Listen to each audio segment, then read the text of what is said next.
Hello, everyone, and welcome to week 6 of season 2 of the Inspire series, where myself and Karen, Holly, Sarah, Josh, and Michelle are all having a general discussion on children's books. This week in particular, we're talking about sometimes a controversial topic on promoting awareness of children's books to educators and parents, getting them to,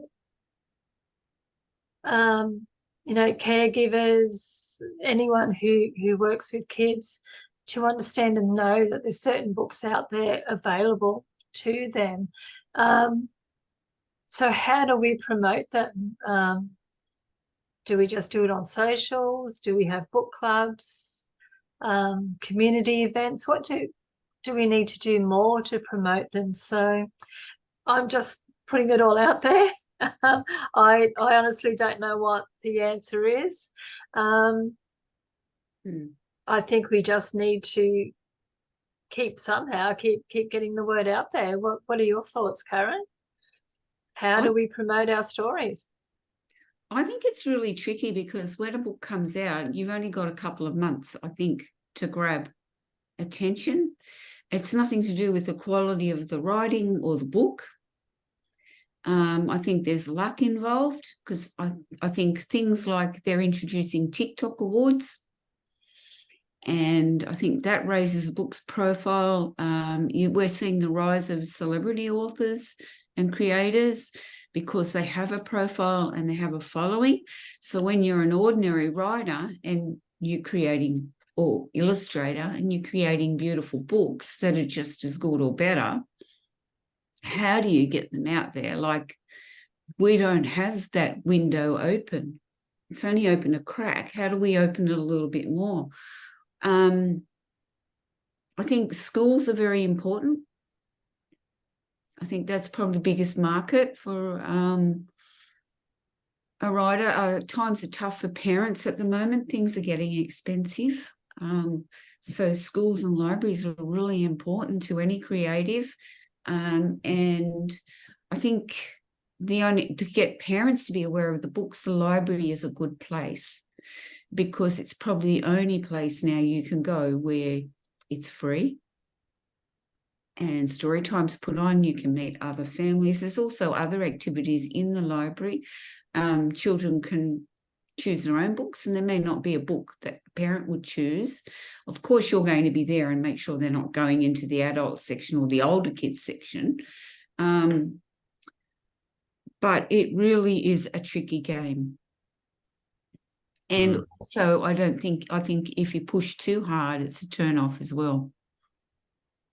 It's a fine line. I don't know what you think, Michelle. I think it's really tricky. It is so tricky, and it's so disheartening when you go onto Facebook and socials and you see authors, especially brand new authors, posting up there, what am I doing wrong? Like it's like, they're doing everything they can to promote this book, especially authors who have independently published and put a lot of money and sometimes been taken advantage of as well when it comes to producing their book, and spent a ridiculous amount of money producing a book that's sitting in boxes in their garage. So I understand how disheartening it can be. I think, like Karen said, there's a fine line between being an author and then crossing over to being a salesman. You do definitely have to promote your work, but when it comes to a point where all you do is feel like you're a door-to-door salesman and constantly trying to find ways to sell your book, I think it loses some of the shine of why you wanted to become an author in the first place. You need to get into this industry with a very clear understanding that there is a very slim percentage of authors who do make a living, let alone become those famous multimillionaires or have their book turned into a movie and all those things. Like, that is not the norm. There, it's just like with the writers' strike and the actor strike over there in the morning, over in the US. The people who are striking aren't the people who are earning the millions of dollars. They are going out in support. It's the people who do this for their bread and butter. It's the people who do this as their day job. Like it's I understand, and my heart goes out to them, to these people. It just feels like, especially someone who works full-time in the arts, it's what I do is not always seen as a real job. And it's a, you know, it's a nice hobby, but is it a real job? So when I go and try and promote myself as a business person, or I try and, you know, have conversations with people about how much I should charge to do a certain thing, how much my books are going to be for, you know, all of those things, it gets tricky. And I think there's a lot of things outside of our control. There's the cost of living is so high. We've got a generation of parents who don't read to their kids. There's a lot of things not in our favor. But at the end of the day, we didn't go into this business to change that.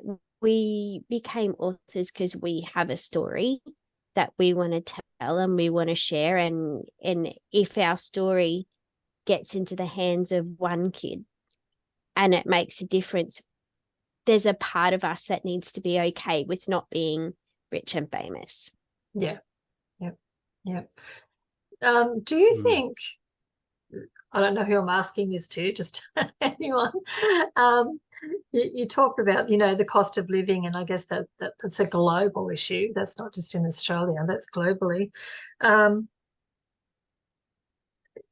parents just struggling to live day to day and buy things day to day. There's a lot of factors involved, and I don't know, I guess books and having that family time at the end of the day, just to sit down, not everyone can do that. So, you know, for me, that's a you know, that takes the awareness away of, you know, there's no library time after school. I know schools have libraries, but there's also the local libraries. I used to love going to the local library. That was just once a week. My dad would take me to the local library. But that doesn't happen anymore. Like, you know, there's just not time. There's not, and even though libraries are free, the books are free, it's still that time factor and still the resources to get there. You know, not everyone has a car these days. So you've got to rely on other transport. There's so much involved, you know. I don't know. I'm just thinking like that's, for me, that's just one really big contributing factor as to why some parents, caregivers, don't seem to have an awareness of what is actually out there. I'm just going to interject here, Jen, because there was something that I saw on the ABC website that I think sort of speaks to a lot of what we're talking about here. And it was the Dolly Parton's Imagination Library, which has been going on for, you know, thousands of years. And it's an awesome project, but it's the first time it's been rolled out in Australia. And Tamworth was the first city. And the ABC article talked about how that every child from 0 to 5 gets a free book once a month until the age of 5. Okay. And so it just gets delivered in the mail. So parents don't have to go anywhere. They don't have to buy anything. And so all those friction points that we talked about, cost, travel, all gone. And suddenly you get a book delivered to your house. And I think one of the stats that they were saying was in Tamworth, they said that 65% of kids were read to for more than 10 minutes a day. And that's nearly double the average Australian child right across Australia.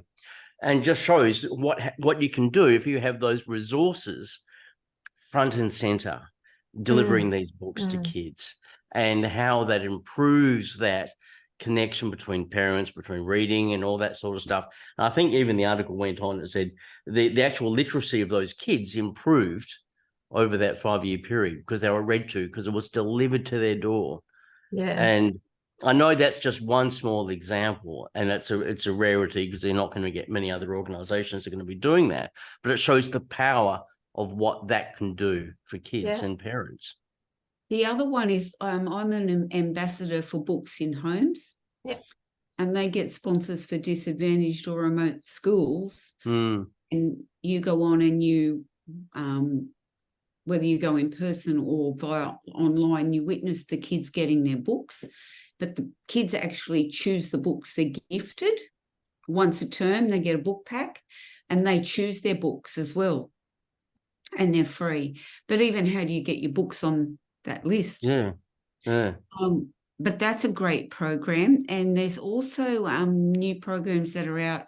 I don't know if they're in Canada, Holly, and in the UK, Sarah, where new parents in some places, in some cities, they give a book pack when a baby's born, and they encourage the reading, and they give information about reading to your baby to encourage that way.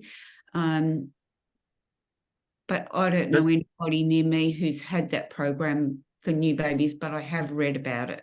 Look, you've just triggered a memory of mine. Sorry, Jen. Yeah. Is that I'm such a doofus because in Margaret River, which is a couple hundred k's south of where I am, the Rotary have established this thing called the Reading Rabbits program.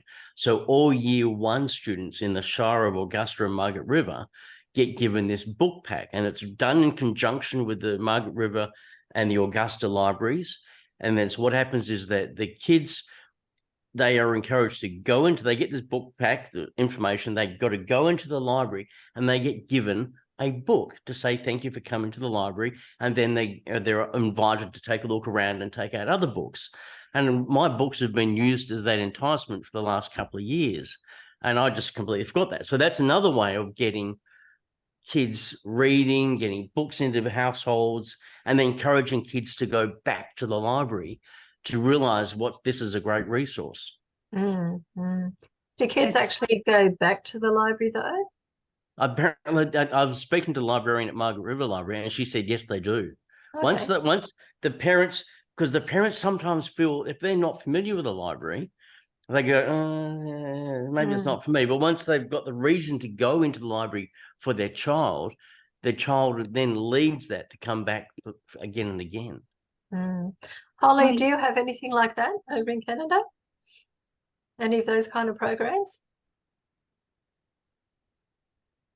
I didn't realize I was muted. Yeah, I don't know of those. I can't think of any off the top of my head. Like definitely lots of library programs, and I think those are just so valuable. And I definitely see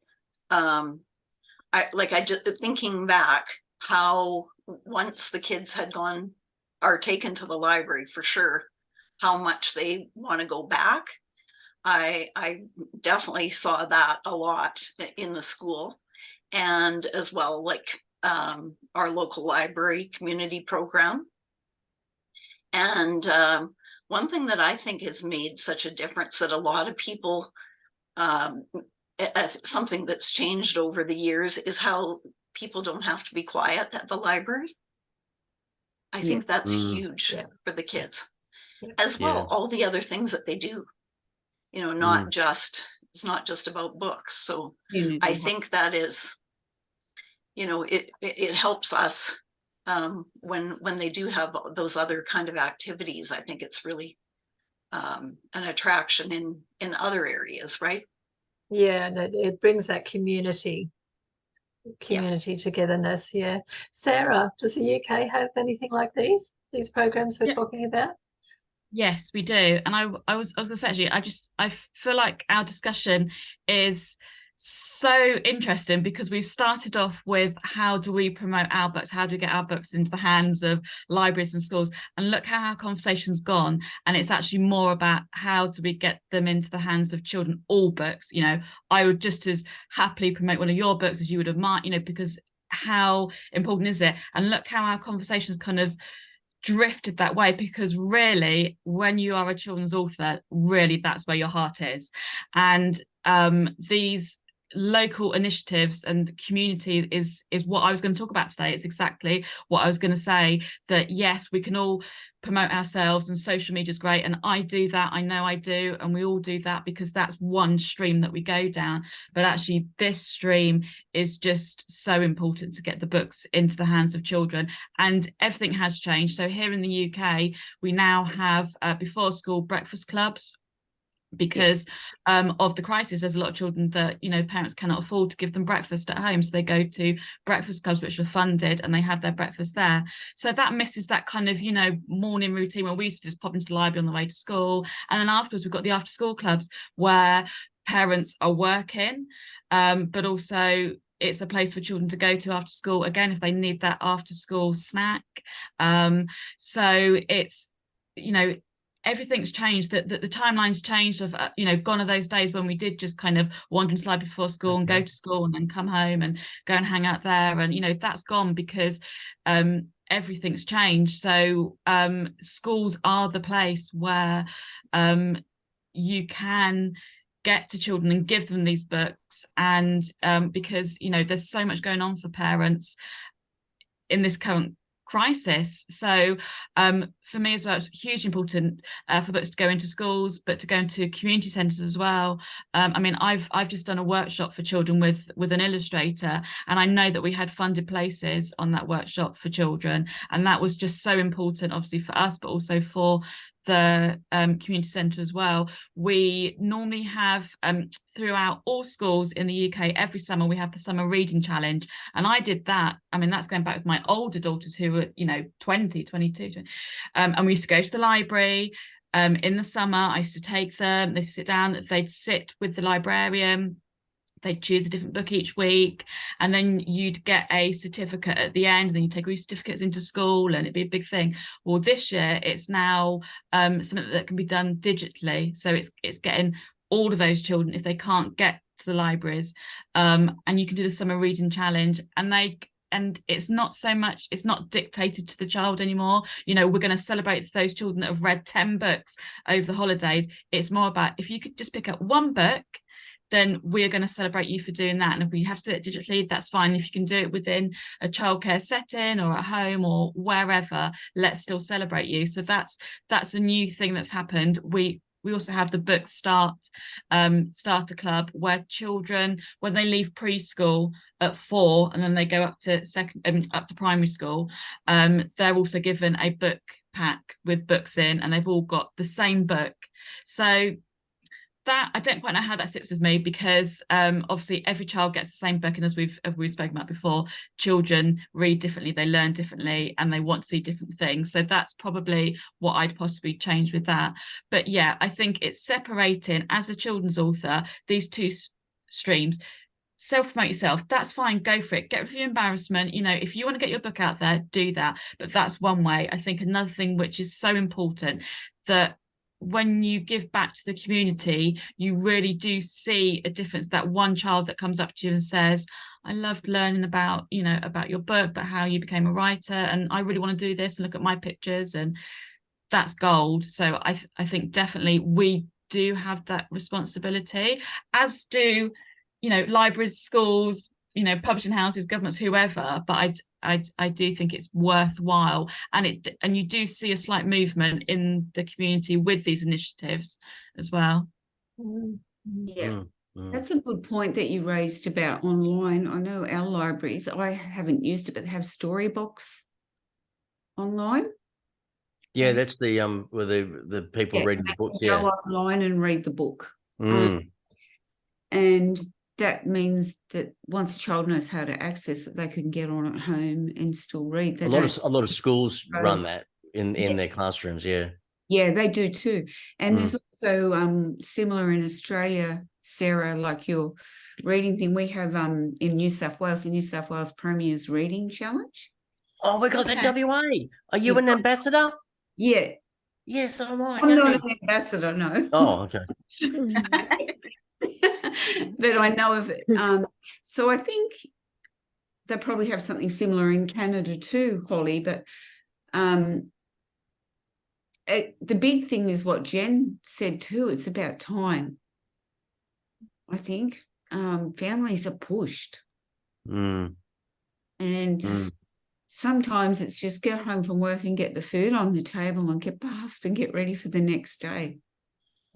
Yeah. I think the biggest heroes out of all of this conversation that everyone should be talking to and talking about are teacher librarians in schools. The librarians in schools, they're usually the ones who know what books are appropriate for what kids. They know the kids, they know what they're interested in, and they're the ones that are really going to be going, okay, here's a great book, take it home, read it, you got a week to do it or whatever. And it's like, the parents don't have to worry about it. It's up to the kid, it's up to the librarian. And I think sadly, libraries are not being used or accommodated in new schools that have been built, which is really, really Yeah. sad. But I think the teacher librarian is so vital as a way of getting these books to the kids. And that's what it's all about, really, isn't it? Yeah, and Yeah. I've been to schools that don't have a library. Correct. So they Uh-huh. don't actually have a library, and most of the schools that I'm going to see now do not have a full-time teacher librarian, Yeah, which same means here. that the library is actually shut at Mm. lunchtime.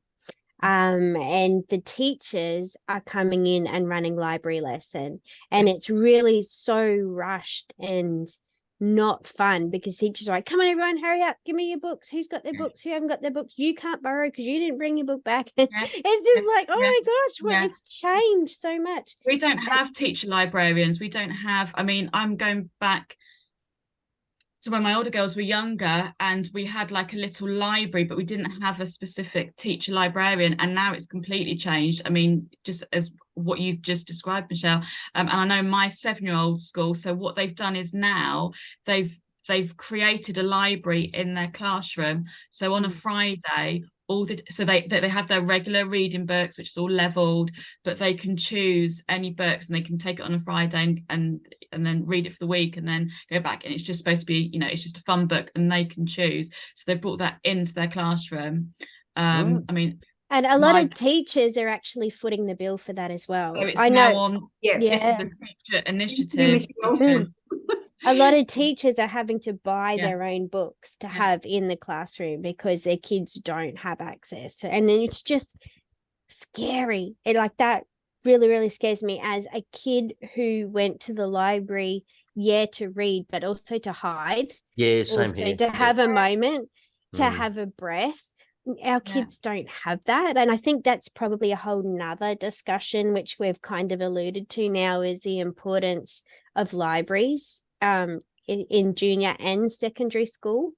Because I think that's really a Department of Education issue where they are not valuing the role that a library plays in the mental health of our kids. Yeah. So yeah, I think that's probably like a side topic as well. Yeah, that's a whole other topic on its own, but a very, very important topic and one that needs to be addressed. Yeah. There are community initiatives like street libraries, and wherever you travel anywhere over the world, but it depends on the area you live in, whether you're going to have access once again to a street library. But they're really good for kids and they're fun and they work really well, and they can be a mix of books. So it's adults and kids that use it. Yeah, we have them in there's phone absolutely boxes none now, around in the old red phone boxes. Yeah, that looks cool. I love Villages that. can claim it.